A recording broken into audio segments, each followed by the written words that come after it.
I've got a big question for you. What do you do with your failure? What do I do with my failure? Well, most of us, myself included, I think do one of two things. One, we deny our failures. Or secondly, we wallow and we think, oh my gosh, when am I ever going to learn? When am I ever going to figure out how to live this life? I've been trying so hard and I'm getting nowhere. I'm still doing the same things I did years ago. You know, the fundamental problem is that we don't have a true story to help us see what this is really about. We are living our lives in the story of a culture that says everything is about success, and if you haven't got this all figured out now, something wrong with you. Guess what? We do have a true story. It's the biblical story. And one of the best things about the biblical story is it's just full of failures from beginning to end. And yet, God uses them. A dramatic example of this, maybe the most dramatic I know of, is in the Gospel of Mark, where Jesus calls Peter and Andrew and James and John to follow him, and they just get up and go. They follow him, and we all think, wow, how could they do that? I could never do that. Well, guess what? It's all downhill from there. By chapter 8, Jesus is predicting his passion, that he's going to suffer, that it's not going to end well. And Peter says, no, that is never going to happen to you. One chapter later, Jesus predicts his passion again. Same thing.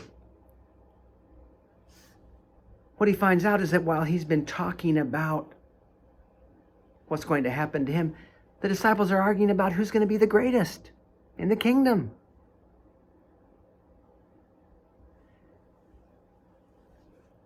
And then in chapter 10, he predicts his passion a third time, and this time, James and John come and say, hey, when you win, they still haven't heard he's not going to win. When you win, when you come into your glory, into your kingdom, how about making the two of us your first and second lieutenants? At this point, you just think Jesus must be going, how did I choose these guys? And of course, it just all goes downhill from there even more. In the Garden of Gethsemane, the whole discipleship narrative collapses. They come to arrest him and everybody flees. Peter, who follows from a distance, denies that he even knows him. But then something dramatic happens.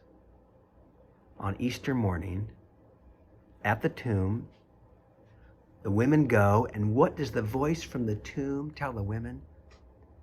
Go tell the disciples, the failures, and Peter, the denier, that he is going ahead of you to Galilee, and there you will see him. Wow.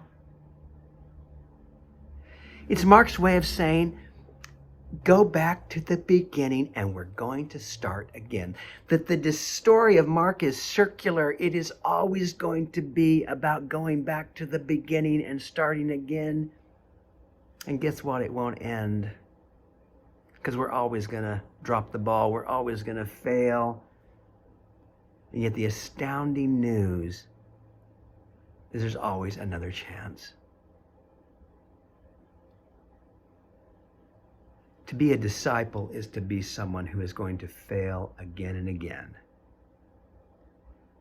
But it's to be someone who lives with a Jesus who, in spite of all that, invites us to come follow him along the way one more time.